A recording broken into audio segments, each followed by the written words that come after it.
fool people, Stan. They fool themselves. Ma'am?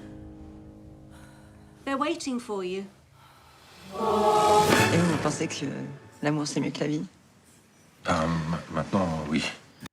Hello, and thanks for joining us for our weekly film show with film expert Lisa Nesselson. Hello, Lisa. Hello, Eve. Now, we're kicking off with Mexican-born director Guillermo del Toro's new film. In the past, he specialised in making Hollywood films about monsters. He won the Best Picture and Best Director Oscars for The Shape of Water. Out this week in France is Nightmare Alley, starring Bradley Cooper, Cate Blanchett and Rooney Mara. In this movie, the monstrous behaviour comes entirely from humans. Tell us more. Well, we're in remake territory here, although most people have probably not seen the wonderfully sardonic original Nightmare Alley from 1947. I was skeptical about Steven Spielberg revisiting the 1961 classic musical West Side Story, but was completely won over by the new version. How I wish I could say something similar about Nightmare Alley, but it's kind of hard for me to recommend that you see this film when I found the 1947 screen adaptation, even the poster, based like this on the very disturbing novel by William Lindsay Gresham, so much more satisfying. The film starts in 1939 and spans the early 1940s. Bradley Cooper is Stanton Carlyle, a resourceful drifter with very flexible morals who ends up making himself useful at a carnival. He more or less inherits the brilliant secret system developed by a now alcoholic mentalist, touchingly played by David Strathairn, for appearing to be able to read the minds of complete strangers from all walks of life. It's an ingenious verbal code that an assistant speaks to the blindfolded partner pretending to be clairvoyant. Stan and Child of the Carnival Molly, played by Rooney Mara, practice like crazy and end up performing for high society folks at a ritzy club in the big city. One night, psychiatrist Lilith Ritter, played by Cate Blanchett, is in the audience. And if you think her clothes and accessories are fab, wait until you see her office. Unless you've never seen a movie before, you know she and Stan will end up entangled in each other's schemes. OK, well, let's take a look at the brooding climate of Nightmare Alley. Are you a true medium? Yes, I am. Mr. Carlyle, Doctor, how about that? please lay down. Can you read minds? Yes, I can. Under the right circumstances. Keep your answers brief. What do I want? To be found out, same as everybody else. Are you in contact with the beyond? Well, we've had our share of snake charmers in the past. We deal with them. Cate Blanchett looks entirely fabulous in that. But you say you prefer the 1947 version. I do. This has a superb cast, an excellent premise, outstanding production design. There's genuine talent on display everywhere you look, and yet it felt more like a journey to the heart of art design than to the rottenest corners of the proverbial human soul. I advise you to seek out the black and white version with Tyrone Power and Joan Blondell. Now, I haven't heard great things about the next film out this week on Amazon Prime. Tell us about Spencer, in which Kristen Stewart plays Princess Diana at a crossroads in her life. Well, Diana was, from all reports, a wonderful mother to her two sons. Unfortunately, in addition to being a mom, she had to be a member of the British royal family. This film, set over a Christmas weekend not long before Diana decided she'd had quite enough of her relatives by marriage and her stultifying traditional role, captures the essence of an oppressive environment where changing clothes 3 times a day is more important than overcoming a bad case of anorexia. All-American girl Kristen Stewart is very, very good as Diana. It's an impressive transformation. Now, we've all been at a reception or a dinner party where we feel we'd rather be someplace, any place else, but that's not every day for us. For Diana, it is. I remember watching the royal wedding back in 1981 and hearing the reporters say that the royal gynecologist had examined Diana to make certain her hymen was intact before the ceremony. And I remember wincing. Diana was 19 at the time of her very splashy union with Charles, and I remember thinking that age 19 was probably the upper end of when you'd buy into the idea of being a princess is a fun thing to do. OK, well, let's take a look at Princess Diana, mired in the non-fun of some royal real estate.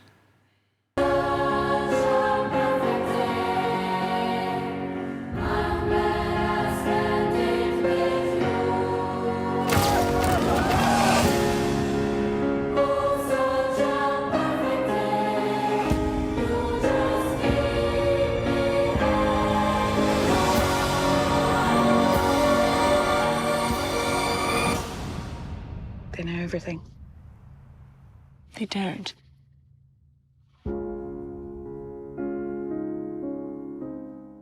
The film really tries to give us a sense of what it must have felt like to be Diana, doesn't it? It does, and it succeeds. Director Pablo Larraín works wonders with the dismay of a real-life woman, as he did with Natalie Portman as Jacqueline Kennedy in his film Jackie. I think we all know now that being a member of the royal family requires great sacrifices. English friends tell me Stuart's accent is spot on, and it's clear she worked hard on Diana's distinctive mannerisms, especially the tilt of her head. This is a story of hard-won female emancipation in the midst of hollow plenty. There are surprising narrative and visual developments. I liked it a lot. Okay, well, Spencer is out on Amazon Prime this week in France. Now, our viewers might know him best for A Man and a Woman. The prolific French writer-director Claude Lelouch has a new film. It's his 50th in French theatres this week. Tell us about Love is Better Than Life. Well, at age 84, Claude Lelouch is a terminally optimistic, bottomlessly creative, irrepressibly energetic one-man band of a filmmaker who loves to point his camera at excellent ensemble casts in situations that are semi-familiar but rarely banal. Good actors love to work with him, and thanks to their commitment to going with his unique flow, there's a sense of fearlessness in his movies that's infectious. Gerard, played by Gerard Darmon, is a completely reformed former criminal. He has a terminal illness that doesn't show but is definitely going to kill him sooner than later. Gerard's two best male buddies, Ari and Philippe, are younger guys he met when they all got out of prison at the same time 20 years ago. The trio long ago concluded that honesty is the best policy. But to send their friend out in style, Ari and Philippe conspire to set one last lie in motion. They've heard Gerard say that love is better than life itself, and so they want their buddy to enjoy one final romance before he dies. To bring that about in record time, they recruit the head of an escort service, Sandrine, played by Sandrine Bonnaire, to pretend to fall for him and show him a good time on the town and in the bedroom. They agree on a fee for this charade, which aligns perfectly with Sandrine's skills as a sex worker. What could be sordid turns out to be intense and, surprise, increasingly sincere for both parties. Certainly sounds interesting. Let's take a look at Claude Lelouch's Love is Better Than Life. I've worked for over 60 years with a very respected screenwriter called Life. This screenwriter has helped me become not a film director, but a life director, you could say. I can talk about anything, but I need to have from the start a hint of truth and credibility so that the stories I tell on screen are believable.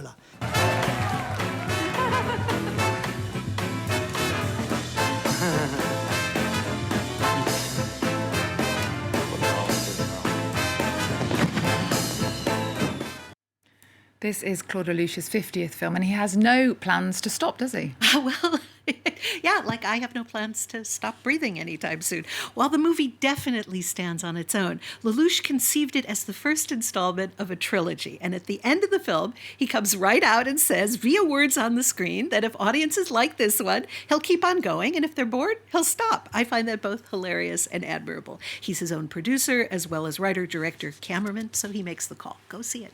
Okay, well, now to an annual festival that you love. My French Film Festival is on until Valentine's Day, and for you it's a real gift as it gives people the chance to watch a selection of French films from wherever they happen to be on the planet, provided they have the internet and a screen. Tell us more. Well, this is the 12th year for the 100% online event called myfrenchfilmfestival.com. Unifrance, the organization that promotes French films beyond France, came up 12 years ago with the then very novel idea of letting people access French movies selected like an in-person film festival would and making them available all over the world at the same time via the World Wide Web. It's incredibly ambitious, very easy to experience, and it's free for almost half the planet. All of the short films are free worldwide, and the features in some countries cost €1.99. That's a little over $2. Or you can buy a pass for all of them for just $7.99. There are even short films aimed at young children made by recent graduates of French film schools. Web users can find the films in the selection on myfrenchfilmfestival.com, but also on over 70 video-on-demand platforms, including the Apple TV app in over 90 territories, Amazon Prime Video, Google Play, and Mubi. 10 feature films are competing, and if you can only see one, I recommend The Night Doctor, a gripping drama about a dedicated physician who drives around Paris like a taxi driver, making house calls, but whose possibly unhealthy relationship with his pharmacist brother gets him into trouble. And on a much lighter note, I can't imagine anybody not liking the comic short film Omnibus by actor Sam Carmen. Okay, Lisa, thank you so much. We're going to leave you with a sampler of the offerings on myfrenchfilmfestival.com. Remember our website. We're also on Twitter, Facebook and Instagram. There's more news coming up on France 24 after this.